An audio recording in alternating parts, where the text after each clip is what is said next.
I am Pulkit Kaushik and this is my Hilux. I purchased it 2 months ago. I have done around 3000 odd kilometers on the vehicle. This is an automatic version. This is the High 80, which is the top variant which is available in India. I think I paid around 43 for the vehicle. When I'm trying to enter the vehicle, even though the driver's seat is electrically adjustable, it does not slide back when you're trying to enter. For this price point, I think that should have been something that Toyota should have given, because the seat simply would not go backwards automatically. So you have to first get in, or you have to adjust the seat first, and then you have to get in, and then you have to adjust it accordingly. I am surprised that these aren't ventilated seats, and ventilated seats, once you've experienced them, you can't go back. Because a ventilated seat, it will ensure that during an 8-hour drive, it will not feel like an 8-hour drive, it will feel like a 2-hour drive. My Gloucester had ventilated seats. I'm spoilt by that. And if I could get ventilated seats installed in these, I would pay more. I would get these installed. If Fortuner has it, and if you're using every other part of Fortuner for the vehicle, why not go for it? I'm actually facing an issue with this seat. The issue that I'm facing is that the passenger seat rattles. And already has to be some issue with the seat, of course. And this is not the only time that I've heard that a Hilux or a Toyota seat rattles. This is a pretty common issue. I just have to find the time to go to Toyota once and then argue with them that this is actually rattling, because it's very difficult to reproduce an issue in front of them, because it only comes at a particular speed, at a particular RPM band, that the seat starts to rattle. And once it starts to rattle, and if there's anything which is kept on the seat, then you can absolutely feel the rattling in it. But this, I'm pretty sure, is something which is fixable. I also know another Hilux owner who is going through the same thing. I have messaged him, and when I get to know if there's a solution, then I'll get that solution. Otherwise, of course, the seat can always be replaced. Toyota is known for being reliable. Toyota is known for you only visiting the service center to get a service done, and not for a repair. But yeah, when I'm inside the car and I'm looking at the rear, these are absolutely great. But the problems are that these are auto fold out, but these don't close automatically. So if I'm parked in a tight space, and when I shut down my vehicle, even my 6 lakh rupees on road Baleno mirrors also close down automatically. These don't. So I have to get out of the vehicle, I have to close these manually. Toyota is planning to provide a kit as part of an accessory in order to ensure that when the vehicle shuts down, these also close automatically. I think that's just unwarranted. I think that should have been part of the stock. There are no hydraulic struts, and I open the hood of the vehicle. When I purchased the vehicle, I thought I don't really need hydraulic struts, because how much trouble can it possibly be to open the hood up? 20 days after purchasing the vehicle, I was testing my tire inflator, and the tire inflator plugs go directly onto the battery. And I had put in those, and suddenly out of nowhere, the weather got worse and wind started to blow. What happened then was something which was very fortunate for me. This gave way. This moved out of way, and then the entire bonnet came down. Luckily, my hand was like this instead of this, and I was able to stop the bonnet from coming down and clamping down on my hand. That is when I realized that these simply can't be in a vehicle anymore. This is a hazard. This has to go. Hydraulic struts have to be, at least at this price point, they have to be in a vehicle. When I had my Gloucester, the AdBlue also went through this, and then the fuel also went through this. In this vehicle, I don't have the convenience of filling AdBlue through here. I have to go to the engine bay. What is AdBlue? AdBlue is essentially urea, which is essential to every BS6 vehicle now. It is for emission control, and I've used up, I think, 5 liters of AdBlue in the past 3000 kilometers of my running.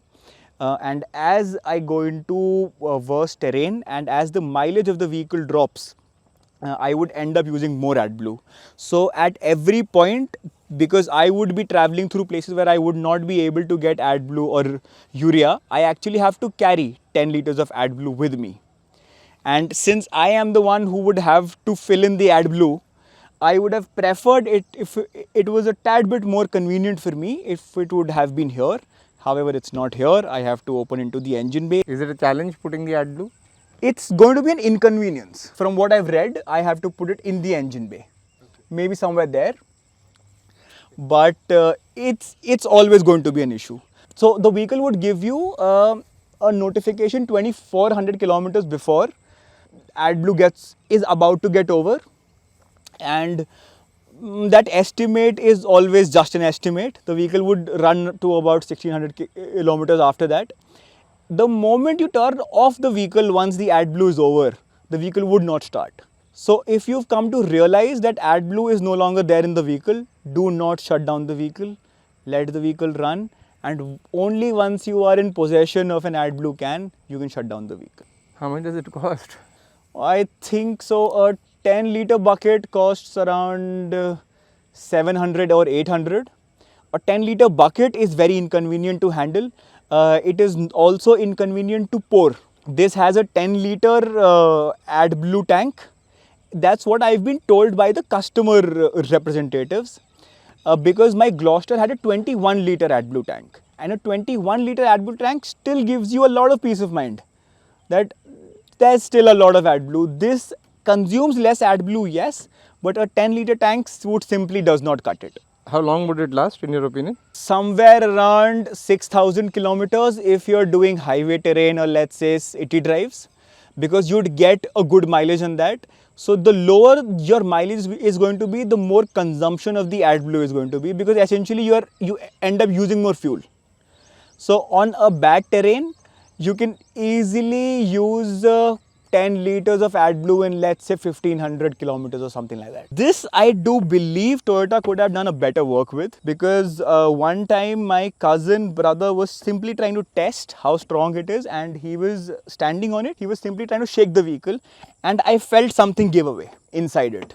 And my problem with that is not the fact that something gave away. My problem is that now when a stone or something hits this from down below, I am not too confident how well it is going to hold.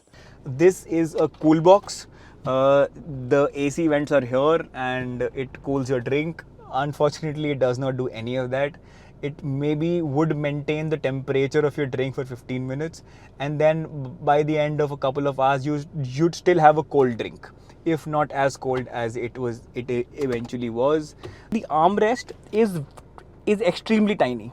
So if you're driving like this and you're trying to keep your hand here while you're driving, you have to keep your elbow right here. Had the armrest been slightly bigger, it would have been a tad bit more convenient, but it simply is not. When it comes to braking, this is a very bad vehicle for braking, because the rear does not have disc brakes. These are drum brakes. There's just no bite when you brake the vehicle. I've also lost a tad bit of the braking power having to upgrade my wheels. That has caused me to lose, I think, a good around 10 to 15% of my braking power. But I drove the vehicle around 10-15 kilometers with the stock wheels as well, and the braking is simply not good, because once you have disc brakes on or fold wheels, that just adds a certain amount of confidence that you get when you are going to brake the vehicle. It's not as responsive. It takes time for the vehicle to react. It takes time for the vehicle to come to a halt. And I would not drive this vehicle very aggressively, knowing that I would have to press the brakes anywhere at any time. I would be slightly conservative in this. I would simply not have the confidence. I have my Seltos. My Seltos has all 4 disc brakes, and I can take it for a ride. I don't have to think about whether the vehicle is going to stop in time or not. 4x4H, 4x4L, these are all manually adjustable. These are all manually adjustable on the fly. Essentially, 4x4 can be engaged on the fly. The vehicle has to be in a moving condition for you to switch from 4x2 high to 4x4 high. The problem that I believe somewhere down the line I'm going to face is that the moment I get stuck, I would have been in 4x2 high, and when I'm stuck, I would want all the 4 tires to work, but that is not going to happen, because I should have shifted into 4x4 high before I had gotten stuck. But how would you know that? I would never get to know that. So I have to anticipate the terrain that I would be entering into, and if I believe the vehicle is going to need 4x4 high, then I should have engaged it beforehand. If the vehicle is at a standstill, I can't engage 4x4 high. The car has to move at least a little bit in order for me to be able to engage 4x4 high. But 4x4L? 4x4L can only be engaged once 4x4 high is already engaged. The problem is that not always you can gauge how soft the road ahead is going to be. So if it is very soft and which comes out of nowhere, let's say it's a riverbed. So around the riverbed, the sand is going to be soft, but you won't be able to anticipate it because it will not look soft to you. And when it would not appear soft, maybe you would keep yourself in 4x2, and the moment you get stuck, you're just stuck then maybe if you are able to rock the car a little bit forwards and backwards, you will still be able to engage 4x4 high. But if it is stuck, properly stuck, then 4x4 high is not going to get engaged. The tailgate is extremely sturdy. It did not originally come with a tailgate assist. A tailgate assist is essentially a suspension for the tailgate. What it does, it helps the tailgate to fall down in a very controlled manner. Otherwise, the tailgate simply falls off. And because it's a heavy portion of the vehicle, it can end up hurting you. It's also not very convenient when it makes this loud thud. You don't want your vehicle to make any noise essentially. So when I let it go like this, it goes down in a controlled manner. It does not make a thud. This is essentially an accessory, but Toyota gave it away free to, I think, the first few purchasers of the Hilux. So a bed liner was given to me for free, and the tailgate assist was given to me free. So let's say this is the tailgate when it is closed. This is a controlled manner, because had the tailgate assists not been there, it would have simply fallen down and it would have made a hell of a noise when it would have fallen down.